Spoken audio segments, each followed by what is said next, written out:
ଆଉ ଦାୟିତ୍ୱରେ ଥିବା ମୋ ବଡ଼ ଆଜ୍ଞା ବଡ଼ ଭାଇ ରାଉଳ ଆଜ୍ଞାଙ୍କୁ, ପୁଣି ରେଭରେଣ୍ଡ ବୀରେନ୍ଦ୍ର ଆଜ୍ଞାଙ୍କୁ, ଅମର ଭାଇକୁ, ଆମଙ୍କର ଭଉଣୀ ମଧୁସ୍ମିତା ଭଉଣୀଙ୍କୁ ତଥା ଉପସ୍ଥିତ ପ୍ରତ୍ୟେକ ପାଳକ ଏବଂ ବିଶ୍ୱାସୀ ଭାଇ ଭଉଣୀଙ୍କ ନିକଟରେ ମୁଁ ବିଶେଷ କରି କୃତଜ୍ଞତା ଜ୍ଞାପନ କରେ। ମୋ ପରି ଅଯୋଗ ନିମନ୍ତେ ଗୋଟେ ସୁଯୋଗ ଦେଇଛନ୍ତି ପ୍ରଭୁ। ତେଣୁ ମୁଁ ବି ଗୋଟେ ସେପରି ଯୋଗ୍ୟତା ନାହିଁ, ଉଦ୍ଦମତା ନାହିଁ, ପବିତ୍ରତା ନାହିଁ ଯେ ବାକ୍ୟ କିଛି କଥା କହିବେ। ପବିତ୍ର ଆତ୍ମା ଯାହା ବି କହିବେ ସେଇଟା ହିଁ ଜାଣିଥିବା ବାକ୍ୟ ପ୍ରତ୍ୟେକ ନିକଟରେ ତାହା ମୁଁ ପ୍ରକାଶ କରିବାକୁ ଚାହେଁ। ତେଣୁ ପ୍ରଭୁ ହିଁ ଗୌରବ ପାଆନ୍ତୁ, ପ୍ରଭୁ ଏ ବାକ୍ୟ ଦ୍ୱାରା ସେ ଗୌରବ ପାଆନ୍ତୁ। ତେଣୁ ମୁଁ ପ୍ରଥମେ ପ୍ରଭୁଙ୍କୁ ଧନ୍ୟବାଦ ଦିଏ। ଆଜିର ଏ ବାକ୍ୟର ମୁଁ ଦେବା ପୂର୍ବରୁ ମୋତେ ଗତକାଲି ନିଶ୍ଚୟ ମୋ ବଡ଼ ଭାଇ ମୋତେ ମେସେଜ ବି କରିଛନ୍ତି, ପୁଣି ଫୋନ୍ ବି କରି ଜଣାଇଛନ୍ତି ଯେ ନଗେନ୍ଦ୍ର ଭାଇ ଆମେ ଆପଣଙ୍କୁ ନିମନ୍ତ୍ରଣ କରୁଛୁ। ମୁଁ ଖୁସିରେ ଆଜ୍ଞା ନିମନ୍ତ୍ରଣ କରୁଛନ୍ତି, ଆଉ ମେସେଜ ଦେଖନ୍ତୁ, ଠିକ ଅଛି ନିମନ୍ତ୍ରଣ କରୁଛି, ମୁଁ ନିମନ୍ତ୍ରଣ ମୁଁ ଗ୍ରହଣ କରୁଛି। ଆଉ ମୋ ପାଇଁ ମୋ ପରିବାର ପାଇଁ ପ୍ରାର୍ଥନା କରନ୍ତୁ। ସବୁବେଳେ ସେ ପ୍ରାର୍ଥନା କରନ୍ତି, ସବୁବେଳେ ଆମର ବ୍ୟକ୍ତିଗତ ପାରିବାରିକ ସବୁ ବିଷୟରେ ସେ ଏମାନଙ୍କର ସଙ୍ଗେ ସଙ୍ଗେ ରହି ପ୍ରଭୁଙ୍କ ଠାରେ ନିବେଦନ କରନ୍ତି, ଆଶୀର୍ବାଦ ମାଗି ଦିଅନ୍ତି, ସାହସ ଦିଅନ୍ତି, ଧୈର୍ଯ୍ୟ ଦିଅନ୍ତି, ସବୁ ବିଷୟ ଆମ ପାଇଁ କରି ଆସୁଛନ୍ତି, ଆସୁଥିବେ ମଧ୍ୟ। ସେହିପରି ମୁଁ ରେଭରେଣ୍ଡ ବୀରେନ୍ଦ୍ର ଆଜ୍ଞା ମଧ୍ୟ ସେ ବି ଫୋନ୍ କରିଥିଲେ, ଆଉ ଆଜ୍ଞା କାଲିକି ଆପଣଙ୍କର ବାକ୍ୟ ଅଛି, ଆପଣ ପ୍ରକାଶ କରିବେ। ହଉ ଆଜ୍ଞା ପ୍ରାର୍ଥନା କରନ୍ତୁ। ଦ୍ୟାଟ୍ ଟୁ ଟାଇମ୍ ଭିତରେ, ଯୋଉ ଟାଇମ୍ ଦିଆହେଇଛି ଟାଇମ୍ ଲିମିଟେଡ୍। ତେଣୁ ମୁଁ ଆଉ ମୋ ସ୍ମିତା ଭଉଣୀ ତ ସେ ସବୁବେଳେ ପ୍ରାର୍ଥନା କରୁଛନ୍ତି, ଆପଣମାନେ ବି ପ୍ରାର୍ଥନା କରୁଛନ୍ତି। ଆଜି ମୁଁ ଏଥି ପୂର୍ବରୁ ଦୁଇଟି ଅଂଶ କହିଥିଲି, ତାପରେ ତା ପୂର୍ବରୁ ବି କହିଥିଲି, କିଛି ଦିନ ଆଗରୁ କିଛି କିଛି କହିଥିଲି। ଏଥିରୁ କିଛି ଅଂଶ ମୁଁ କହିବାକୁ ଚାହେଁ। କାହିଁ ସମୟ ତ ଖୁବ୍ ଠିକ୍ ସମୟରେ ସାରିବାକୁ ପଡ଼ିବ। ଆଜିର ବିଷୟଟା ନେଇଛି ଯାହାକି ତାହା ହେଲା ଆଳସ୍ୟ। ଏ ମନୁଷ୍ୟ ଜୀବନରେ ଗୋଟେ ଆଳସ୍ୟ, ଏ ଆଳସ୍ୟ ଦ୍ୱାରା ତାର କ'ଣ ରିଜଲ୍ଟ ହୁଏ? ଏଇଟା ଏତେ ଦୂରକୁ ନେଇଯାଏ, ମୃତ୍ୟୁଜନକ ଆଡ଼କୁ ନେଇଯାଏ। ଏଇଟା ଗୋଟେ ସାଧାରଣ ବୋଲି ଭାବୁ, କିନ୍ତୁ ମୃତ୍ୟୁଜନକ ଆଡ଼କୁ ନେଇଯାଏ। ଏହି ସମ୍ପର୍କରେ ମୁଁ ଏହାର ଉପସଂହାର ଆଗରୁ ମୁଁ କହିଥିଲି ଯେ ପବିତ୍ର ଗୁଣର ପାପ। ଏବେ ସେ ସବୁ ରିପିଟ୍ କଲେ ବହୁତ ସମୟ ଲାଗିବ। ମନୁଷ୍ୟ ପବିତ୍ର ହେଲା ପରେ ପାପ ଆସିଲା କୋଉଠି, ତାର ଉପସଂହାର ମୁଁ ଆଗରୁ ଜଣେଇଥିଲି। ସେଥିମଧ୍ୟରୁ ଏ ଅଳସ୍ୟ ବିଷୟରେ କିଛି ଅଂଶ ମୁଁ କହିବି। ଆଉ ସେୟା ଲେଖା ହେଇଛି ନିଶ୍ଚୟ ଆମେ ଜାଣୁ, ମାଥ୍ୟୁ ତାର 25 ପର୍ବର 14ରୁ 30 ପର୍ଯ୍ୟନ୍ତ ଅଛି। ସବୁ ବିଷୟ ତ ଆମେ ପଢିବା ନାହିଁ, କିନ୍ତୁ ଏଇଟା ହଉଛି ଏ ଘଟଣା ସମସ୍ତଙ୍କ ବିଷୟ ଜାଣତର ବିଷୟ। ତେଣୁ ସେ ଗୋଟେ ପଦକୁ ନେବେ, ସେଇ ଗୋଟେ ପଦ ହେଲା 25 ପର୍ବର 26 ପଦ। 25ର 26 ଏପରି ଲେଖାଯାଏ, କିନ୍ତୁ ତାହାର ପ୍ରଭୁ ତାହାକୁ ଉତ୍ତର ଦେଲେ, ରେ ଦୁଷ୍ଟ ଓ ଅଳସ ଦାସ, ମୁଁ ଯେଉଁଠାରେ ବୁଣି ନଥାଏ ସେଠାରେ କାଟେ, ଆଉ ଯେଉଁଠାରେ ଶସ୍ୟ ଉଡ଼ାଇ ନଥାଏ ସେଠାରେ ସଂଗ୍ରହ କରେ। ଏହା କ'ଣ ଜାଣିଥିଲୁ? ତା ପରବର୍ତ୍ତୀ ଅବସ୍ଥାରେ ତାର କ'ଣ ରିଜଲ୍ଟ ହେଲା ତଳକୁ ଅଛି ସେଟା ଆମେ ଦେଖିବା। ରେ ଦୁଷ୍ଟ ଅଳସ ଦାସ, ଏ ଅଳସ ବିଷୟରେ କିଛି କହିବା ନାହିଁ। ଏଥିପୂର୍ବରୁ ପ୍ରାର୍ଥନା କରିବା। ପ୍ରେମୟ ପବିତ୍ର ପିତା ପ୍ରଭୁ, ତୁମର ସେ ମହାନାମର ଧନ୍ୟବାଦ କରୁଛୁ। ତୁମେ ଦୟାକରି ମୋର ଅଯୋଗ ନିମକୁ ଏ ସୁଯୋଗ ତୁମେ ଦେଲ ତୁମ ସନ୍ତାନ ମାନଙ୍କ ଦେଇ। ମୋର ସେପରି ଯୋଗ୍ୟତା ନାହିଁ, ଉତ୍ତମତା ନାହିଁ, ପବିତ୍ରତା ନାହିଁ, ଧର୍ମକର୍ମ ନାହିଁ, କିନ୍ତୁ ତୁମରି ବାକ୍ୟ ମୁଁ କହିବା ପରି ଯୋଗ୍ୟ ନାହିଁ। ପବିତ୍ର ଆତ୍ମାର ଦ୍ୱାରା ତୁମେ ଚାଳିତ କର, ତୁମେ ନିଜେ କଥା କୁହ। ଆଉ ମୋର ଜୀବନ, ମୋର ପରିବାର ନିମନ୍ତେ, ପ୍ରତ୍ୟେକ ନିମନ୍ତେ ସେଟା କାର୍ଯ୍ୟ କରି ତୁମର ଆଗମନ ପର୍ଯ୍ୟନ୍ତ ଅନୁସାରେ ଚାଲିବାକୁ ଥିବ ବୋଲି ଚରଣ କରି କ୍ଷମା ନିବେଦନ କରି। ଏ ସ୍ଥାନରେ ଦେଖୁଛୁ ନିଶ୍ଚୟ 25 ପର୍ବର 14ରେ ଯାହା ଆମେ ଜାଣୁଛୁ ଗୋଟେ ତୋଡ଼ାର ଦୃଷ୍ଟାନ୍ତ। ଏ ଦୃଷ୍ଟାନ୍ତ ତ ଆମେ ସମସ୍ତେ ଜାଣୁ। ଯେତେବେଳେ ସେ ବିଦେଶକୁ ଯାତ୍ରା କରିବା ସମୟରେ ଜଣେ ବ୍ୟକ୍ତି ସେ ଆପଣ ଦାସମାନଙ୍କୁ ଆହ୍ୱାନ କରି ସେମାନଙ୍କ ଭିତରେ ତା ନିଜର ସର୍ବସ୍ୱ ସମର୍ପଣ କଲେ ସେଇପରି ସ୍ୱର୍ଗରାଜ ସେପରି ଜଣକୁ 5 ତୋଡ଼ା, ଜଣକୁ 2 ତୋଡ଼ା, ଆଉ ଜଣକୁ 1 ତୋଡ଼ା, ଏହିପରି ପ୍ରତ୍ୟେକକୁ ଦେଇଗଲେ। ହେଲେ ଏଥିରେ ଆମେ ପ୍ରଶ୍ନ ଆସୁଛି 5 ତୋଡ଼ା, 2 ତୋଡ଼ା, 1 ତୋଡ଼ା କାହିଁକି ଦେଲେ? ସମସ୍ତଙ୍କୁ କାହିଁକି ସମାନ ଦେଲେ ନାହିଁ? ତାହେଲେ ସେମାନଙ୍କ ମଧ୍ୟରେ ସମାନ କରି କାହିଁକି ନ ଦେଲେ? କଣ ପାଇଁ 5 ତୋଡ଼ା ଜଣକୁ ଦେଲେ, 2 ତୋଡ଼ା କାହିଁକି ଜଣକୁ ଦେଲେ, 1 ତୋଡ଼ା କାହିଁକି ଦେଲେ? ସମାନ ତ ଦେବାର କଥା, କାହିଁକି ଦେଲେ ନା? କିନ୍ତୁ ସେଇଠି ଲେଖା ହେଇଛି ଯେ ପ୍ରତ୍ୟେକଙ୍କୁ ତାହାର ଶକ୍ତି ଅନୁସାରେ ଜାଣିଥିଲେ ଯେ ତାର ଶକ୍ତି ଅନୁସାରେ କାହାକୁ 5 ତୋଡ଼ା ଦେଲେ, କାହାକୁ 2 ତୋଡ଼ା ଦେଲେ, କାହାକୁ 1 ତୋଡ଼ା ଦେଲେ। 5 ତୋଡ଼ା ଲୋକ କଣ କଲା? 5 ତୋଡ଼ାକୁ ସେ 10 ତୋଡ଼ା କଲା, ଲାଭ କଲା। ଆଉ ତାର ମୁନିବ ଆଗରେ ଆସି ସେଟା ଦେଖେଇଲା ଯେ ହେଠି ମୋର ନିଅନ୍ତୁ, ମୁଁ 5 ତୋଡ଼ା ଆଗରେ 10 ତୋଡ଼ା କରିଛି ବୋଲି ସେ କହିଲେ। ବେଶ ଉତ୍ତମ ଦାସ, ଏହାଙ୍କୁ ଆହୁରି ଯେ ଭାବେ ତାକୁ ଆଶୀର୍ବାଦର ବିଷୟ ତାକୁ କହିଲେ। 2 ତୋଡ଼ା ବାଲା ସେ ଭାବେ ସେ ମଧ୍ୟ 2 ତୋଡ଼ାକୁ 4 ତୋଡ଼ା କଲା, ତାଙ୍କୁ ବି କହିଲେ ବେଶ ଉତ୍ତମ ଦାସ। କିନ୍ତୁ ଯେ 1 ତୋଡ଼ା ବାଲା ସେ ଆସିଲା, ସେ କହୁଛି ଯେ 1 ତୋଡ଼ା ବାଲା ମଧ୍ୟ ଆସିଲା ମୁନିବ ପାଖକୁ ଆସିକି ସେ କହିଲା 1 ତୋଡ଼ା 24 ଦେଖିବା। ଆଉ ଯେ 1 ତୋଡ଼ା ପାଇଥିଲା ସେ ମଧ୍ୟ ଆସି କହିଲା, ହେ ପ୍ରଭୁ, ଆପଣ ଯେ ଜଣେ କଠିନ ଲୋକ, ଯେଉଁଠାରେ ବୁଣି ନଥାନ୍ତି ସେଠାରେ କାଟନ୍ତି, ଆଉ ଯେଉଁଠାରେ ଶସ୍ୟ ଉଡ଼ାଇ ନଥାନ୍ତି ସେଠାରେ ସଂଗ୍ରହ କରନ୍ତି, ଏହା ମୁଁ ଜାଣିଥିଲି। ଏଣୁ ଭୟ କରି ମୁଁ ଯାଇ ଆପଣଙ୍କର ତୋଡ଼ା ମାଟିରେ ପୋତି ଲୁଚାଇ ରଖିଲି। ଦେଖନ୍ତୁ, ଆପଣ ନିଜର ଧନ ପାଇଲେ। କିନ୍ତୁ ତାର ପ୍ରଭୁ ତାକୁ କହିଲେ, ରେ ଦୁଷ୍ଟ ଅଳସ ଦାସ, ମୁଁ ଯେଉଁଠାରେ ବୁଣି ନଥାଏ ସେଠାରେ କାଟେ, ଆଉ ଯେଉଁଠାରେ ଶସ୍ୟ ଉଡ଼ାଇ ନଥାଏ ସେଠାରେ ସଂଗ୍ରହ କରେ, ଏହା କଣ ଜାଣିଥିଲୁ? ତେବେ ବଣିକ ମାନଙ୍କ ହସ୍ତରେ ମୋର ଟଙ୍କା ରଖିବା ଉଚିତ ଥିଲା, ତାହେଲେ ମୁଁ ଆସି ସୁଧ ସହିତ ମୋର ଧନ ଫେରି ପାଇଥାନ୍ତୁ। ଅତଏବ ଏହାଠାରୁ ଏହି ତୋଡ଼ା ଘେନିଯାଏ, ଯାହାର 10 ତୋଡ଼ା ଅଛି ତାହାକୁ ଦିଅ, ଯେକୌଣସି ଲୋକର ଅଛି ତାହାକୁ ଦିଆଯିବ, ଆଉ ତାହାର ପ୍ରଚୁର ହେବ। କିନ୍ତୁ ଯାହାର ନାହିଁ, ତାହା ପାଖରେ ଯାହା ଅଛି ତାହା ହିଁ ତାଠାରୁ ନିଆଯିବ। ଆଉ ତୁମେ ମାନେ ଏହି ଅକର୍ମଣ୍ୟ ଦାସକୁ ବାହାର ଅନ୍ଧକାରରେ ପକାଇ ଦିଅ, ସେଟା ରୋଦନ ଓ ଦନ୍ତର କିଳିମିଳି ହେବ। ବନ୍ଧୁଗଣ, ଆମେ ଏ ସ୍ଥାନରେ ଦେଖୁଛୁ ଯେ ଆଳସ୍ୟ ଏପରି ଗୋଟେ ପାପ, এটা ସାଧାରଣ ବୋଲି ଆମେ ଭାବୁଥାଉ। କିନ୍ତୁ ଏ ଆଳସ୍ୟର ପ୍ରତିକ୍ରିୟାଟା ଏତେ ଯେ ବିଶ୍ୱାସୀ କଲେ ମୃତ୍ୟୁଜନକ ନେଇଯାଏ। ତେଣୁ ପ୍ରଭୁ ଯେତେବେଳେ ତାଳନ୍ତର ଦୃଷ୍ଟାନ୍ତ ଆମମାନଙ୍କ ଭିତରେ ଦେଇଛନ୍ତି, ଏଟା ଆମେ ଦେଖିବାକୁ ପାରୁଛୁ ଯେ ଆମମାନଙ୍କ ଜୀବନରେ ସେ 2 ତାଳନ୍ତ ବାଲା ଯେ ଭାବେ ସେ ନିଜେ କଲା ଯେ ତାରି ତାଳଟା ପ୍ରଭୁ ତାକୁ ଅକର୍ମଣ୍ୟ ଦାସ କହିଲେ, ଆଉ ଦନ୍ତର କିଳିମିଳି ସ୍ଥାନରେ ମୃତ୍ୟୁଜନକ ସ୍ଥାନରେ ପହଞ୍ଚେଇଲେ। এটা ଅତି ଗୁରୁତର ବିଷୟ। ତେଣୁ ପ୍ରଭୁ ଯୀଶୁ ଆମମାନଙ୍କ ନିମନ୍ତେ, ପାପୀ ମନୁଷ୍ୟ ନିମନ୍ତେ ସେ ସ୍ୱର୍ଗ ସୁଖ ତ୍ୟାଗ କଲି, ପରମେଶ୍ୱର ତାର ଏକମାତ୍ରକୁ ଦାନ କଲେ। ଆମେ ଯେପରି ରକ୍ଷା ପାଇବା, ଆମମାନଙ୍କ ଯୋଉ ପ୍ରାଣୀ ପାପ କରେ ସେ ମରିବ ହିଁ ମରିବ, ପାପର ବେତନ ମୃତ୍ୟୁ।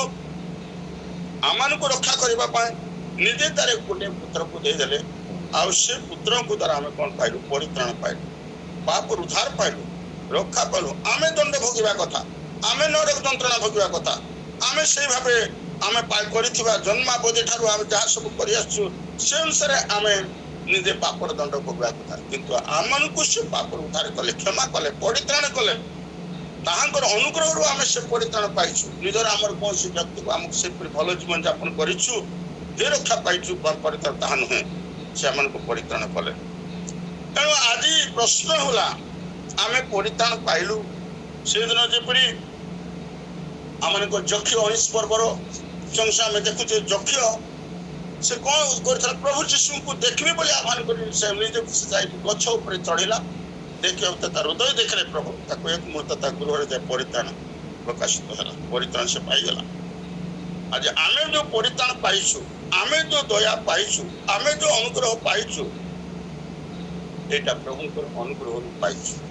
ତେଣୁ ବନ୍ଧୁଗଣ, ସେ ପରିତ୍ରାଣ ପାଇଲା ପରେ ଏଇ 1 ତୋଡ଼ା ପରି ମାଟିରେ ଲୁଚେଇ ରଖିବା ପରି କରିଛୁ କି ସେ କ'ଣ କଲା, ଯାଇକିରି କହିଲା ସେ କିଛି ବଡ଼ ପାପ କରି ନାହିଁ, ନରହତ୍ୟା କରି ନାହିଁ, କିମ୍ବା ନରହତ୍ୟା କରି ନାହିଁ, ଚୋରି କରି ନାହିଁ, ଡକାୟତ କରି ନାହିଁ, ମର୍ଡର କରି ନାହିଁ, କୌଣସି ବିଷୟ ସେ କରି ନାହିଁ। କିନ୍ତୁ ସେ କ'ଣ କଲା ଯେ ସେ ଜିନିଷ ଲୁଚେଇଲା। ଆଉ ଯୋଉଟା ତାର ଦାସ ତାକୁ, ଯୋଉ ତା ମୁନିବ ତାକୁ ଦେଇଥିଲା, ସେଇଟା ସେ ନଷ୍ଟ କରି ନାହିଁ, ସେ ମାଟିରେ ପୋତିକି ରହିଲା। ସେ ଜାଣିଲେ ମୁଁ ଆପଣ ଜଣେ କଠିନ ଲୋକ, ମୁଁ ଏଇଟା ଜାଣିଥିଲି, ମୁଁ ଏଇଟା ରଖିଛି ବୋଲି ସେ ତାକୁ ରଖିଲା। ଏଇଟା ମୁଁ ରଖିଦେଲେ ଆମେ ପରିତ୍ରାଣ ପାଇଯାଇଛୁ, ମୁଁ ଭଲ ଜୀବନ ଯାପନ କରୁଛି, ପ୍ରଭୁଙ୍କର କାର୍ଯ୍ୟ କରୁଛି, ତାହେଲେ ମୋର ତ କିଛି ନଷ୍ଟ ମୁଁ କରିନାହିଁ, ସେଟା ପରିତ୍ରାଣ ରକ୍ଷା କରୁଛି, ସେଥିରେ ରକ୍ଷା ପାଇଯିବ ନା। କିନ୍ତୁ 5 ତୋଡ଼ା ବାଲା 10 ତୋଡ଼ା କଲା, 2 ତୋଡ଼ା ବାଲା 4 ତୋଡ଼ା କଲା। ପ୍ରଭୁ ତାପରେ ବେଶ ଉତ୍ତମ ଦାସ ଭଳି ତାକୁ ତାର ମୁନିବ ତାକୁ କହିଲେ, କିନ୍ତୁ 1 ତୋଡ଼ା ବାଲାକୁ ତାକୁ ଚାନ୍ସ ନାହିଁ।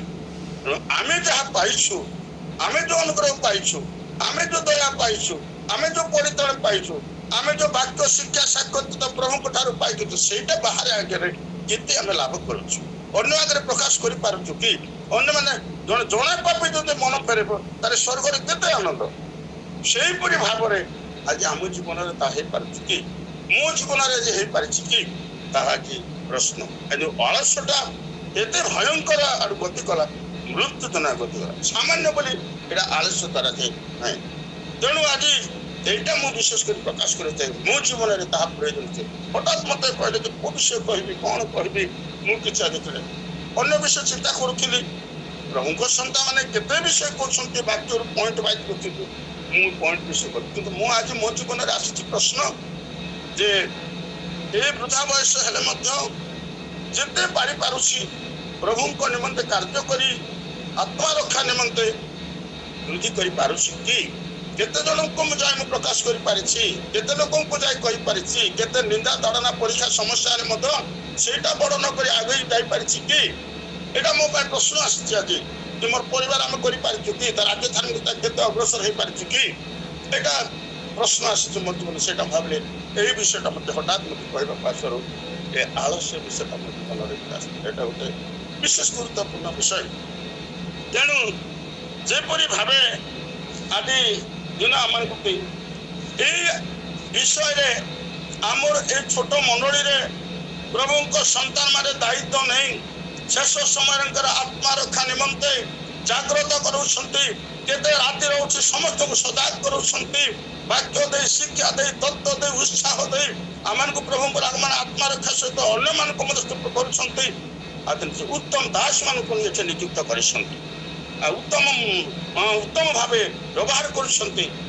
କେତେ ଲୋକ ଆମେ ଆରମ୍ଭ ହେଇଥିଲା ଯେ କେତେ ଲୋକ ଆଜି ଏଟା ଦ୍ୱାରା ହେଇଗଲା। ସେ 2019 ସାଲର କଥା ମନେ ପଡୁଛି। ଗିର୍ଜାଘରକୁ ଯିବାକୁ ହଉନଥିଲା, ଆଉ ଅନ୍ୟ ବାକ୍ୟ ଶୁଣି ହଉଥିଲା। କିନ୍ତୁ ଏଟା ଖୋଲିବା ଦ୍ୱାରା ଆମମାନଙ୍କର ଜୀବନ, ଆମର ଆତ୍ମହତ୍ୟା କେତେ ଯେ ଆମକୁ ବୁଝି ସାଧନ ହଉଛି। ପ୍ରତିଦିନ ଏ ସୁନ୍ଦର ବାକ୍ୟ, ମଧୁର ବାକ୍ୟ, ଜୀବନଦାୟୀ ବାକ୍ୟ ଆମେ ପାଉଛୁ ଆମର ଆତ୍ମାର ଖାଲି। ତେଣୁ ପ୍ରକୃତ ତାଙ୍କର ଦାସମାନଙ୍କୁ ଉପଯୁକ୍ତ ଭାବରେ ପ୍ରଭୁ ବ୍ୟବହାର କରୁଛନ୍ତି। ସ୍ୱ ସମୟରେ ସେମାନଙ୍କୁ ସମୟରେ ତା ଆଗରୁ ଆମକୁ ଜଣେଇ ଦେଉଛନ୍ତି। ତେଣୁ ବନ୍ଧୁଗଣ, ମୁଁ ବିଶେଷ କିଛି କଥା କହିବି ନାହିଁ, କାରଣ ସମୟ ଅନୁସାରେ ମତେ ସମୟ ଯେତେବେଳେ କି ଏହିପରି ବିଷୟ ଆସିଛି, ଯେତେବେଳେ ପରିତ୍ରାଣ ପାଇଛୁ, ସେତେବେଳେ ଆମେ ପରିତ୍ରାଣର ବିଷୟ ଅନ୍ୟ ଜଣଙ୍କୁ ମଧ୍ୟ ଆମର ଜଣେଇବା ଦରକାର। ଅନ୍ୟର ଆତ୍ମରକ୍ଷା ନିମନ୍ତେ ମଧ୍ୟ ଆମେ ସେ ସମସ୍ତ ବିଷୟରେ ପ୍ରକାଶ କରିବା ଦରକାର। ଏ ନିମନ୍ତେ ଅନେକ ସମୟ ବିଶ୍ୱାସୀ ନିଜର ଜୀବନକୁ ବଡ଼ ବଡ଼ ଅନ୍ୟ ପାପ ଠାରୁ ରକ୍ଷା କରିପାରିଲେ ଯଥେଷ୍ଟ ତାହା ନାହିଁ, କିନ୍ତୁ ଅନ୍ୟ ପାଇଁ ମଧ୍ୟ ଚିନ୍ତା କରିବାର ଅଛି। ଅନ୍ୟ ପାଇଁ ମଧ୍ୟ ସେ ଜୀବନକୁ ଜୀବନକୁ ଦେବାର ଅଛି, ଅନ୍ୟ ପାଇଁ ମଧ୍ୟ ସେ ଅଗ୍ରସର ହେବାର ଅଛି। ତାହେଲେ ସେ ଲାଭବାନ କରିପାରିବ। ଗୋଟେ ଆତ୍ମାକୁ ଯଦି ରକ୍ଷା କରିପାରିବା, ଏଟା ଦ୍ୱାରା ଏଠି କେତେ ଆତ୍ମା ରକ୍ଷା ପାଇବାର ନୂଆ ଲୋକ ଜମା ହଉଛନ୍ତି। ଆତ୍ମା ରକ୍ଷାର ଏଟା ବିଶେଷ କରି ଆମେ ଦେଖୁଛୁ। କୋଉ ବାଟରେ କୁଆଡେ ଆମେ ଯାଉଥିଲୁ, ପ୍ରଭୁ ଆମକୁ ସାହାଯ୍ୟ କଲେ। ଏଥି ନିମନ୍ତେ ଆମେ କିଛି ଅଂଶ ବି ଦେଖିବା ଯେ ପ୍ରଥମ ଯୋହନ 5 ପର୍ବର ତାର 19 ପଦ। ପ୍ରଥମ ଯୋହନ 5 ପର୍ବ 19 ପଦ ଟିକେ ଦେଖୁ।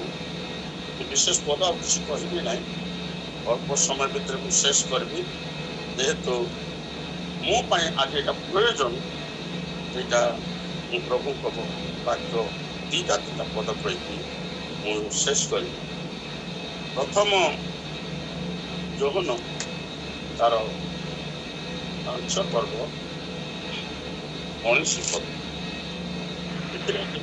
ଆମ୍ଭେମାନେ ଯେ ଈଶ୍ୱରଙ୍କ ଠାରୁ ଜାତ ଓ ସମସ୍ତ ଜଗତ ଯେ ପାପାତ୍ମାର ଅଧୀନ, ଏହା ଆମ୍ଭେମାନେ ଜାଣୁ। ଆମେ ମାନେ ଯେ ଈଶ୍ୱରଙ୍କର ଜାତ, ଆମେ କୋଉଠୁ ଜାତ ହେଇଛୁ?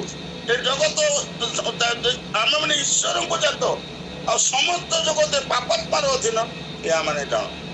ସାରା ଜଗତ ଆଜି ପାପର ଅଧୀନରେ ପଡିଛି। ସାରା ଜଗତ ଆଜି ଯେପରି ଭାବେ ନାନା ଅନ୍ୟାୟ ଅତ୍ୟାଚାର ଚାଲିଛି, କେହି ତାକୁ ମାନିବା ପରି ନାହିଁ। ଦେଶ ବିରୁଦ୍ଧରେ ଦେଶ, ଜାତି ବିରୁଦ୍ଧରେ ଜାତି, କୌଣସି ମଣ୍ଡଳୀ ମାନଙ୍କର ଭିତରେ ଆଜି ଯେପରି ସମସ୍ୟା ଘଟି ଯାଇଛି, କୌଣସି କେହି କାହାର କଥା ମାନିବା ପରି ନାହିଁ। କାହିଁକି ଅନୁଗ୍ରହର ଯୁଗ ବୋଲି ଏପରି ଯାହା କରି ଯାଉଛ କରି, କିନ୍ତୁ ସମୟ ଆସିବ ପ୍ରଭୁ ଯେତେବେଳେ ଆସିବେ ବିଚାର କରିବାକୁ ଆସିବେ। ଏ ସମୟ ଆମେ ଏ ସମୟ ସୁଯୋଗ ଆମେ ପାଇଛୁ, ଏବେ ସୁଯୋଗ ସଦ୍ବ୍ୟବହାର କରିବା ସମୟରେ ଏହାପରେ ତାପରେ ତାର ନିଜେ ଆସି ଦ୍ୱାର ବନ୍ଦ ହେଇଯିବ, ଆଉ ସେ ସୁଯୋଗ ଆମେ ପାଇପାରିବା ନାହିଁ। ତେଣୁ ବନ୍ଧୁଗଣ, ଆମେ ଯେ ପାପାତ୍ମାର ସନ୍ତାନ, ଆମେ ମାନେ ଯେ ଈଶ୍ୱରଙ୍କ ଠାରୁ ଜାତ ଓ ସମସ୍ତ ଜଗତ ଯେ ପାପାତ୍ମାର ଅଧୀନ, ଏ ଆମେ ଜାଣୁ, ଆମେ ଭଲ ଭାବେ ଜାଣୁଛୁ। କିନ୍ତୁ ଏଇ ଯେ ସୁଯୋଗରେ ସେଥିରୁ ଉଦ୍ଧାର କରିବା ପାଇଁ, ରକ୍ଷା କରିବା ପାଇଁ ଆମ ଜୀବନରେ ଏପରି ଭାବେ ଗୋଟେ ବିଷୟ ବାଳଖଣ୍ଡରେ ସେଦିନ ଜଣେ ଆଜ୍ଞା କହୁଥିଲେ, ଏପରି ଗୋଟେ ଘଟଣା ଘଟିଲା। ଆଜି ଅପମାନର ବିଷୟ, ଗୋଟେ ମଣ୍ଡଳୀରେ ଗିର୍ଜା ଘରେ पुलिस स्टेशन पुलिस आसी थाना वाला आसी से पूरा माने उभय से बालक पट पट आजर तार शशुर से चर्चा कर जगार से पुलिस आसिके 144 करते ताला पड़ता ताला भांगी भीतर को पशिकी ए दल को से दल को नहीं दीदी गाड़ी रे भर्ती कर अपमान आम ख्रीस्टियान लोक आम पाखे हसल ख्रीष्ट ना जोटा कि हिंदू लोक मैंने से माने ख्रीस्टियान माने वीडियो करके चारिड़े से प्रचारित होने कि ख्रीस्टियान आंको पाखे कि ख्रीस्ट अच्छे कि जीवन अच्छी प्रभु जीवन कौन अच्छे मान पाखे किसी ना लज्जाजनक आम से स्थान को जावाक लज्जा लगेगा क्या किसी देखिए जापारी ना मतलब वीडियो देखिले ये अपमान जिते सब समस्त आसी भर्ती से खुशी होती आनंद होती ये वकिल धरी से वकिल धरी जदि आम भर कि आम भर प्रभु थे आम भर प्रकृत आत्मीय जीवन थे उभय को बसी आम भर से समाधान कर कथा थाना को जाए कोर्ट को जाए केते अपमान कि प्रभुकर वाक्य आम कहवा कि कथा कहवा क्या कहवा यहाँ हूँ बहुत बड़ विषय। तेणुक बंधुगण युवा जगतर परिस्थिति देखले अति भयंकर। तेणु बहुत किसी पद मुझे जाऊनी ए विशेष दिन में मो विशेषकर प्रार्थना करेंगे मोर परिवार प्रार्थना करेंगे जे अलस्या एत बड़ गुरुतर पा शेष से 30 पदरे जहाँ कहले यहाँ नहीं तुम्हें से दंतर किड़ीमिड़ी पका ये तो नष्ट करना ये तो पोतिकी रखी ये तो रखीदेला आगु तेणु कर कि ना या जोटा अच्छे से जे पाई से दे दियो आगे थीबाटा मत नहीं जो बोले रिजल्ट से कही कारण आउ जार जेकोसी लोक अच्छी ताहाको दियाजिबो आ ताहार प्रचुर हेबो किंतु जार नाही ता पाखरे जहा अछि ताहा ही ताठारु नियाजिबो। आउ तुमे माने ए अकर्मण्य दास को बाहर अंधकार में पकाई दो लास्ट लीडर है डेथ मृत्यु से अंधकार रे जोड़े दंतर किड़ीमिड़ हेउथबा जागा को ने पकाई दियो से नष्ट करी नाही तोड़ा को रखीदेला बोली तापाई से मुनिब ना ये तो रखला नष्ट करी नाही बोली कि ताको कौन चांस दे देले का चांस नाही अंत से दे जे पाई से जाके ताको नहीं कि दे जो किंतु आठे जोड़ा अच्छे ताठो नहीं जाओ यही दिन आसी मो वाक्य मो परिवार वाक्य तेणु विशेषकर आपण मैंने प्रार्थना करेंगे शेष समय एपरी सुजोग ना यहाँ आम जब जीवित अच्छु बंची थी अवस्था सुजोग यापर ये जो सुजोग यहाँ आम करते सुजोग सद्व्यवहार कर प्रातः मीटिंग रे मध्याह्न महिला समिति रे कि रात्र मीटिंग रे जो समस्त भाग्य शिक्षा शाख पाऊँ कि आम गिरजाघर को जाऊँ କି ବାଳକ ମାନଙ୍କ ଦ୍ୱାରା ଶୁଣୁଛୁ କି ବାକ୍ୟ ଦ୍ୱାରା ଆମେ ଅଧ୍ୟୟନ କରୁଛୁ ପବିତ୍ର ଆତ୍ମା ଆମକୁ ଯାହା କଥା କହୁଛନ୍ତି ଚେତନା ଦେଉଛନ୍ତି ଆତ୍ମା ରକ୍ଷା ନିମନ୍ତେ ସେଇଟା ଯଦି ଆମେ ଗ୍ରହଣ କରି ଆମମାନଙ୍କୁ ଜୀବନକୁ ଉର୍ଦ୍ଧ୍ୱ ବ୍ୟବହୃତ ନ ହଉ ତାହେଲେ ଆଉ ସେ ସୁଯୋଗ ନାହିଁ। ଅଳସ ହେଲେ କାହିଁ ଅଳସ ବିଷୟରେ କହିଲେ ତ ଘଣ୍ଟା ଘଣ୍ଟା ଲାଗିବ। ଅଳସକୁ ସେଇ ପିମ୍ପୁଡ଼ି ପାଖକୁ ଯାଅ ବୋଲି ଦିଆହେଇଛି। ଛୋଟିଆ ଗୋଟେ ପିମ୍ପୁଡ଼ି ପାଖକୁ ଯାଅ ବୋଲି ଅଳସ ବିଷୟ ଦିଆହେଇଛି। ସେଇଟା ଆଉ ଗୋଟେ ଟପିକ ହେବ। ତେଣୁକରି ଆଉ ବହୁତ ପର୍ବପଦ ଅଛି ସେଗୁଡ଼ା ମୁଁ କହିବି ନାହିଁ କାରଣ ମତେ ଆଗରୁ ଇନଷ୍ଟ୍ରକ୍ସନ ଦିଆହେଇଛି। ଗତ ଥର ମୁଁ 13 ମିନିଟ ଅଧିକା ନେଇଯାଇଥିଲି। ଆଜି ଠିକ ଟାଇମରେ ମତେ ଶେଷ କରିବାକୁ ଫେରାରି ଟାଇମରେ ମତେ ଶେଷ କରିବାକୁ ହେବ। ତେଣୁ ଦୟାକରି ଏ ବାକ୍ୟ ଦ୍ୱାରା ପ୍ରଭୁ ଗୌରବାନ୍ୱିତ ହୁଅନ୍ତୁ ଆଉ ମୋ ପାଇଁ ମୋ ପରିବାର ପାଇଁ ପ୍ରାର୍ଥନା କରନ୍ତୁ ଯେପରି ଏ ବାକ୍ୟ ଅନୁସାରେ ମୁଁ କେବଳ ମୁଁ ପାଇଯାଇଛି ଏଇଟା ଆକା ମୁଁ ପାଇଗଲେ ଯଥେଷ୍ଟ ହେଇଗଲା ବୋଲି ମୁଁ ଘରେ ବସିବି ଆଉ ତାହେଲେ ମା ମୁଁ ତ କିଛି ଅନ୍ୟ କିଛି ଅନ୍ୟାୟ କରୁନାହିଁ ପାପ କରୁନାହିଁ କି କାହା ବିଷୟରେ ମିଛ କହୁନାହିଁ ଯେପରି ସେ ବାକ୍ୟରେ ଅଛି ଏଫେସୀୟ 5:15 ସେ ବାକ୍ୟ ମୁଁ କହ ମିଥ୍ୟା ପରିତ୍ୟାଗ କରି ସତ୍ୟ ଆଳାପ କର। ମୁଁ 15ଟା ମିଛ କହୁଥିବି ଇଆଡେ ବାକ୍ୟ କହିବି ସତ୍ୟ ଆଳାପ କର। ତେଣୁ ବାକ୍ୟ ହଉଛି ଦ୍ୱିଧାର ଖଟ। ପ୍ରଥମେ ସେ ଗୋଟେ ନିଜକୁ ଆଗ ଦେଖିବାକୁ ପଡିବ ତାପରେ ବାକ୍ୟ। ଏଟା ସାଧାରଣ କଥା ନାହିଁ। ବାକ୍ୟ ଯୋଉଟା ସେଟା କହିଦେଲେ ଏଟା ଭୟଙ୍କର ବିଷୟ ଭୟଙ୍କର ପରିସ୍ଥିତି ଶୁଣିବା ଲୋକ ପାଇଁ ଯେତିକି ନା ଯେ କହୁଛି ତା ପାଇଁ ଭୟଙ୍କର ପରିସ୍ଥିତି। ତେଣୁ କହିଲା ବେଳେ ପୋଲିସ ଡିପାର୍ଟମେଣ୍ଟ ଲୋକ ପାଖରେ ଗୋଟେ କେବେ ମିଛ ଥିବ କି? ମୁଁ ଗୋଟେ ପୋଲିସ ଅଫିସର ହେଇକି ମୁଁ ପ୍ରଭୁଙ୍କର ବାକ୍ୟ କି କଥା କହିବି? ପ୍ରଭୁ ନିଜେ ପାପୀ ନିମନ୍ତେ ମୋ ଅଧର୍ମ ନିମନ୍ତେ କ୍ଷତ ବିକ୍ଷତ ହେଇ ସେ ନିଜେ ସେଇ ବିଷୟରେ ହତ ହେଲେ ପ୍ରାଣ ଦେଇ ପ୍ରାଣ କିଣିଲେ ମତେ ପାପରୁ ଉଦ୍ଧାର କଲେ ରକ୍ଷା କଲେ ପରିତ୍ରାଣ ଦେଲା। ଯେତେ ପରିସ୍ଥିତି ମଧ୍ୟ ଯେ ଆମ ଚାକିରି ଭିତରେ ଆସିବାକୁ ପଡିଛି ନିଶ୍ଚୟ ଆହୁରି ମୁଁ ସାକ୍ଷ୍ୟରେ ମୁଁ କହିବି ମୋ ସାକ୍ଷ୍ୟ ମାତ୍ର 20% ଆଉ 80% ଅଛି। ସମୟ ସୁଯୋଗ ହେଲେ ସେ ପ୍ରଭୁ ରକ୍ଷା କରିଛନ୍ତି। ଆପଣ ମାନଙ୍କୁ ପ୍ରାର୍ଥନା ହିଁ ଆମକୁ ରକ୍ଷା କରୁଛି।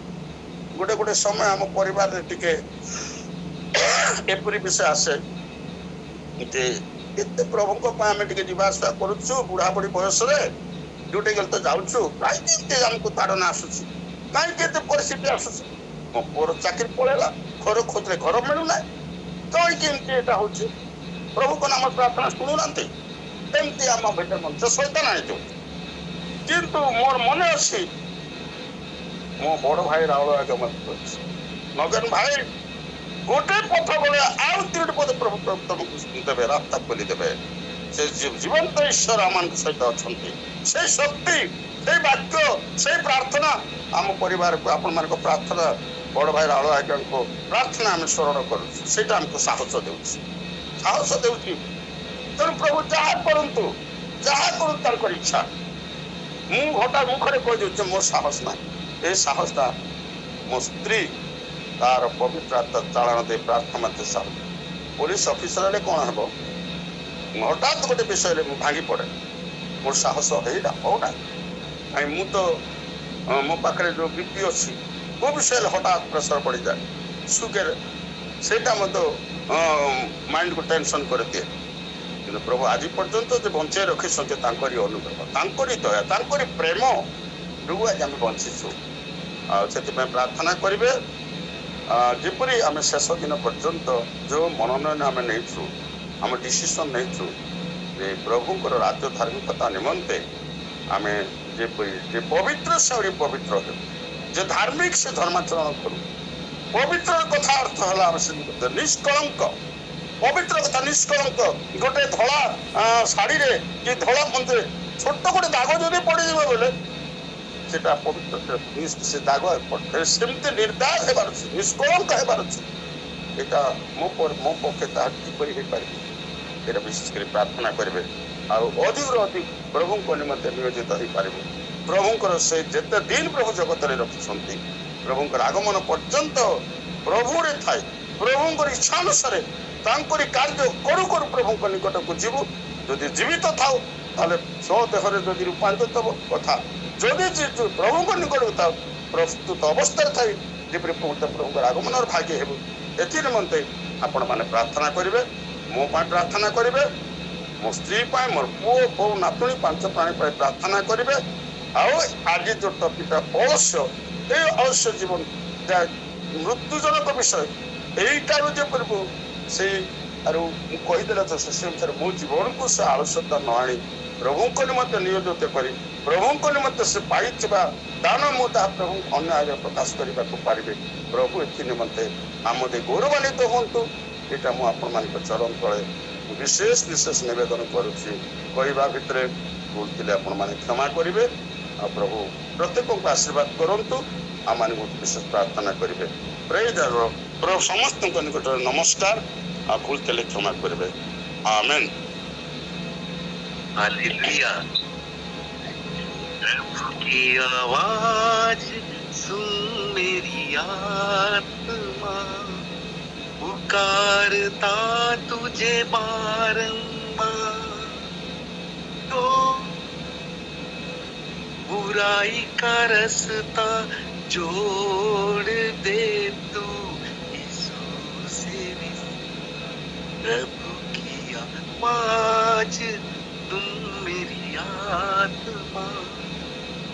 कि नगेंद्र भाई गुड किंतु बहुत सुंदर शॉर्ट एंड स्वीट। ଈଶ୍ୱରଙ୍କ ବାକ୍ୟ ଦ୍ୱାରା ବହୁମୂଲ୍ୟ ଶିକ୍ଷା ଦେଇ ଆଜି ଆପଣ ଆମର ଏଇ ଛୋଟିଆ ଦଳକୁ ନିଜକୁ ସମୀକ୍ଷା କରିବାର ଆହ୍ୱାନ ଦେଇଛନ୍ତି। ଆମର ପରମେଶ୍ୱର ଆମକୁ ଯେଉଁ ତୋଡ଼ା ଦେଇଛନ୍ତି, ଯେଉଁ ଦାନ ଦେଇଛନ୍ତି, ତାର ସଦ୍ବ୍ୟବହାର କରିବାକୁ ଏବଂ ଈଶ୍ୱରଙ୍କ ରାଜ୍ୟର ଅଭିବୃଦ୍ଧିରେ ସହାୟକ ହେବା ପାଇଁ ଆଜି ଆମେ ଶିକ୍ଷା ପାଇଛୁ। ବିଚାର ଦିନରେ ଯେପରି ଆମେ ଦ୍ୱନ୍ଦ୍ୱର କିଳିମିଳି ହେଉଥିବା ଅନ୍ଧାର ସ୍ଥାନକୁ ପତିତ ନ ହେଉ, ମାତ୍ର ଆମର ପରମେଶ୍ୱରଙ୍କ ଦୃଷ୍ଟିରେ ତାଙ୍କର ପ୍ରିୟ ସନ୍ତାନ ହେଇପାରିବୁ। ଆଜି ଆପଣ ଆମକୁ ବହୁତ ସୁନ୍ଦର ଶିକ୍ଷା ଦେଇଛନ୍ତି। ଅଳସୁଆମୀ ତ୍ୟାଗ କରିବା, ଯୋଉ ଦାୟିତ୍ୱ ସେ ଦେଇଛନ୍ତି, ଯୋଉ ଉଦ୍ଦେଶ୍ୟରେ ସେ ଆମକୁ ଏଇ ପୃଥିବୀକୁ ପଠେଇଛନ୍ତି, ତାଙ୍କର ସେ ଉଦ୍ଦେଶ୍ୟକୁ ସଫଳ କରିବାକୁ ଆମର ନିଜକୁ ଆମେ ତାଙ୍କ ହାତରେ ଉତ୍ସର୍ଗ କରିବା। Thank you once again Nagendra ଭାଇ। ପ୍ରଭୁ ଆପଣଙ୍କୁ ଏବଂ ଆପଣଙ୍କ ପରିବାରର ସମସ୍ତଙ୍କୁ ପ୍ରଚୁର ପ୍ରଚୁର ଆଶୀର୍ବାଦ କରନ୍ତୁ। ଏଇପରି ସୁନ୍ଦର ବାକ୍ୟ ଦେଇ এই ଛୋଟିଆ ଦଳକୁ ସ୍ୱର୍ଗୀୟ ପଥରେ ଆଗେଇ ଯିବାକୁ ସାହାଯ୍ୟ କରୁଥାନ୍ତୁ। ଆମେନ୍। ଧନ୍ୟବାଦ ଆଜ୍ଞା, ନମସ୍କାର, ଧନ୍ୟବାଦ। ନଗେନ୍ଦ୍ର ଭାଇ ବହୁତ ବହୁତ ଧନ୍ୟବାଦ। ପ୍ରଭୁଙ୍କ ଡିକ୍ସନାରୀରେ ମୁଁ ଭାବେ ବୋଧେ ଯୋଡ଼ିଏ ୱାର୍ଡ ଅଛି। ଗୋଟେ ହଉଛି ଦୁଷ୍ଟ, ଆଉ ଗୋଟେ ହଉଛି ଉତ୍ତମ ଦାସ। ଆଉ ବିଚାର ଦିନରେ ସେ ଦୁଇଟି ୱାର୍ଡ ହିଁ ବ୍ୟବହାର କରିବେ। ଆଉ ଆଶ୍ଚର୍ଯ୍ୟ ଲାଗେ, ପୃଥିବୀରେ ଆମେ ଯେତେ ଲୋକ ଦେଖୁଛୁ ଦିଟା କ୍ୟାଟେଗୋରୀ। ସେମାନଙ୍କର ବିଶ୍ୱାସର ପରିମାଣ ଅନୁସାରେ ବା ସେମାନଙ୍କ ଶକ୍ତିର ପରିମାଣ ଅନୁସାରେ ତୋଡ଼ା ଦିଆହେଇଥିଲା। ଆପଣ ଆଜି କହିଲେ ସମସ୍ତଙ୍କୁ ପ୍ରଭୁ ସମାନ ଦିଅନ୍ତି ନାହିଁ। ଯେହୋଶିଆଙ୍କୁ ପ୍ରଭୁ ଦେଇଥିଲେ ମୂଷାଙ୍କର ଆତ୍ମା, ଆଉ ମୂଷାଙ୍କୁ କହିଲେ ତୁମେ ତାଙ୍କ ଉପରେ ହସ୍ତାର୍ପଣ କରିବ ଆଉ ତୁମର ସମ୍ଭ୍ରମ ତାଙ୍କୁ ଦବ। ପ୍ରଭୁଙ୍କର ଯୋଜନା, ପ୍ରଭୁଙ୍କର ସଂକଳ୍ପ କେତେ ଆମମାନଙ୍କ ଚିନ୍ତା ଠାରୁ ଭିନ୍ନ। ଆଜି ଆମେ ଆଉ ଗୋଟେ ଜିନିଷ ଦେଖିଲୁ, ଅଳସ। ହଁ କରିବା, ପଛେ କରିବା, ଆଗକୁ ଦେଖିବା, ଏଇ ସବୁ ୱାର୍ଡ ଗୁଡାକ ଆମ ଜୀବନରେ ପ୍ରାୟ ଆମେ ଅନେକ ସମୟରେ ବ୍ୟବହାର କରିଥାଉ, କିନ୍ତୁ ସେଟା ପ୍ରଭୁଙ୍କ ନିମନ୍ତେ ଗ୍ରହଣୀୟ ନୁହେଁ। ଆଜି ବେଳ ଥାଉ ଥାଉ, ଆଜି ସମୟ ଥାଉ ଥାଉ ଆମମାନେ ଆମମାନଙ୍କର ସୃଷ୍ଟିକର୍ତ୍ତାଙ୍କର, ପ୍ରେରଣକର୍ତ୍ତାଙ୍କର, ଉଦ୍ଧାରକର୍ତ୍ତାଙ୍କର କାର୍ଯ୍ୟକୁ ସମ୍ପନ୍ନ କରିବାକୁ ପଡ଼ିବ। ସୁନ୍ଦର ମେସେଜ, ବଢିଆ ଲାଗିଲା, ମନକୁ ଶାନ୍ତି ଦେଲା, ଆଉ ଉତ୍ସାହିତ ହେଲି। ପ୍ରଭୁ ଆଶୀର୍ବାଦ କରନ୍ତୁ। ଥ୍ୟାଙ୍କ ୟୁ ନଗେନ୍ଦ୍ର ଭାଇ, ଗଡ୍ ବ୍ଲେସ୍ ୟୁ। ଆମେନ୍। ଆଜ୍ଞା ଧନ୍ୟବାଦ ଆଜ୍ଞା, ନମସ୍କାର ଆଜ୍ଞା, ଧନ୍ୟବାଦ। ଆସ ଆମମାନେ ବାକ୍ୟ ନିମନ୍ତେ ଏବଂ ବକ୍ତାଙ୍କ ପାଇଁ ପ୍ରାର୍ଥନା କରିବା। ଆମମାନଙ୍କ ମଧ୍ୟରେ ଅଛନ୍ତି ଆମମାନଙ୍କର ପ୍ରିୟ ଆଞ୍ଜେ ତୁରୁପ ଦାଦା ଅଛନ୍ତି, ସେ ସମସ୍ତେ ବାକ୍ୟ ନିମନ୍ତେ ଏବଂ ବକ୍ତାଙ୍କ ପାଇଁ ପ୍ରାର୍ଥନା କରିଦେବେ। ସମସ୍ତଙ୍କୁ ପ୍ରେଜ୍ ଦ ଲର୍ଡ। ଆସନ୍ତୁ ଆମମାନେ ପ୍ରାର୍ଥନା କରିବା। ହାଲେଲୁୟା। ଧନ୍ୟବାଦ ଧନ୍ୟବାଦ ଧନ୍ୟବାଦ ଗୌରବମୟ ରାଜା ସେନାଧିପତି ପରମେଶ୍ୱର, ଧନ୍ୟବାଦ ଦଉଛି ପ୍ରଭୁ ଏ ସୁନ୍ଦର ପ୍ରଭାତ ସମୟରେ ଆମମାନଙ୍କୁ ତୁମରି ନାମ ସ୍ମରଣ କରିବା ନିମନ୍ତେ ଏକତ୍ର କରିଅଛ। ବହୁ ଦୂର ଦୂରାନ୍ତରୁ ସମସ୍ତଙ୍କୁ ପ୍ରଭୁ ଗୋଟିଏ ପରିବାର ସଦୃଶ କରିଅଛ। ଆଉ ଏଇ ଯୋଉ ମାଧ୍ୟମରେ ଆମମାନଙ୍କୁ ତୁମରି ଗୁଣାନୁବାଦ କରିବା ନିମନ୍ତେ ସୁନ୍ଦର ସୁଯୋଗ ଦେଇଥିବା ହେତୁ ପ୍ରଭୁ, ତୁମେ ଯେ ମହାନ ପରମେଶ୍ୱର, ଭୟଙ୍କର ପରମେଶ୍ୱର ଅଟ। ଯେଉଁମାନେ ତୁମକୁ ପ୍ରେମ କରନ୍ତି ଓ ତୁମର ସବୁ ଆଜ୍ଞା ପାଳନ କରନ୍ତି ସେମାନଙ୍କ ପକ୍ଷରେ ତୁମେ ସେ ନିୟମ ଦୟା ପାଳନ କରିଥାଅ।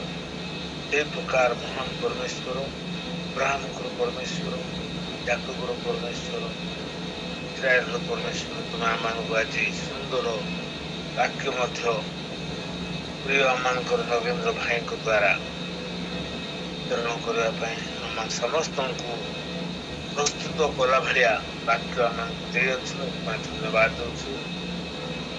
ନଗେନ୍ଦ୍ର ଭାଇଙ୍କୁ ତୁମେ ବିଶେଷ କରି ତୁମେ ଆଶୀର୍ବାଦ କର। ଆଉ ତାଙ୍କର ଧର୍ମିଣୀ ଧୀରାମଣିକୁ ମଧ୍ୟ ତୁମେ ଆଶୀର୍ବାଦ କର। ତମ ପୁଅ ବୋହୂ ଆଉ ନାତୁଣୀ ଏଲିନାକୁ ମଧ୍ୟ ପ୍ରଭୁ ତୁମେ ଆଶୀର୍ବାଦ କର। ଏଲିନାକୁ ଛୋଟ ବୟସରୁ ପ୍ରଭୁ ତୁମରି ବାକ୍ୟରେ ସୁନ୍ଦର ଭାବରେ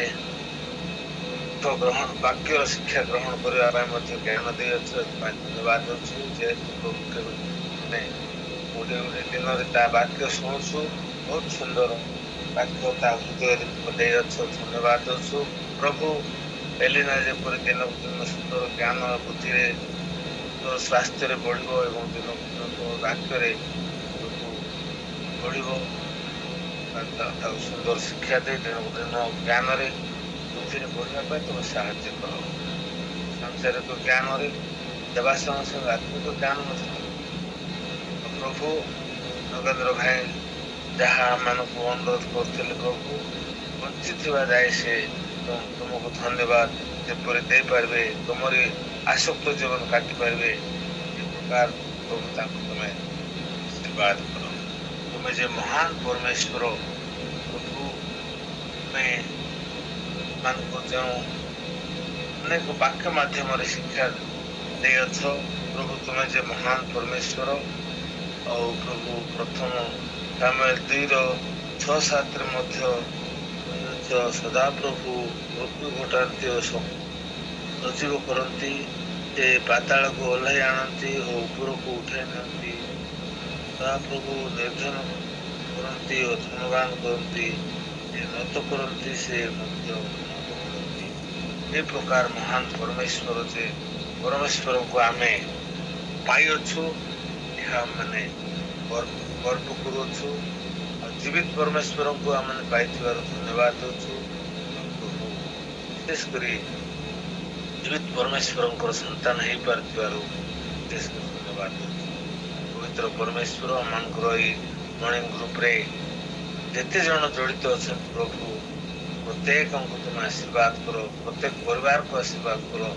ଯଦି ବି ଆମମାନଙ୍କର ଏ ମର୍ଣ୍ଣିଂ ଗ୍ରୁପ ଦଳରେ କୌଣସି ବ୍ୟକ୍ତି ଅସୁସ୍ଥ ଅଛନ୍ତି, ତାଙ୍କୁ ତୁମେ ଯୀଶୁଙ୍କ ନାମରେ ସୁସ୍ଥତା ଦିଅ। ଆଉ ପ୍ରଭୁ ଯେଉଁମାନେ ଅକସ୍ମାତ ଦୁର୍ଘଟଣାରେ ଅଛନ୍ତି ସେମାନଙ୍କୁ ସାହାଯ୍ୟ ସହାନୁଭୂତି ଦିଅ। ଆଉ ପ୍ରଭୁ ଯେଉଁମାନେ ଅଭାବରେ ଅଛନ୍ତି ସେମାନଙ୍କୁ ତୁମେ ସେମାନଙ୍କର ଅଭାବ ପୂରଣ କର। ପବିତ୍ର ପରମେଶ୍ୱର, ଆଜି ନଗେନ୍ଦ୍ର ଭାଇ ଏମାନଙ୍କୁ ଯେଉଁ 3 ଜଣ ଦାସଙ୍କ ବିଷୟରେ ଆଉ ବିଶେଷ କରି ଅଳକ୍ଷ୍ୟ ଦାସ ବିଷୟରେ ଆମମାନଙ୍କୁ ଶିକ୍ଷା ଦେଇ ଆମମାନଙ୍କୁ ପ୍ରସ୍ତୁତ କରିଛନ୍ତି, ଯେପରି ପ୍ରଭୁ ଆମମାନେ ଅଳସ୍ୟ ନ ହୋଇ ତୁମରି ବିଷୟରେ ତୁମରି ସେବା କରିବାରେ ଯେପରି ଆମମାନେ ସଜାଗ ରହିପାରିବୁ, ଭାବରେ ଆଶୀର୍ବାଦ କର। ଧନ୍ୟବାଦ ଦେଉଛି ପ୍ରଭୁ।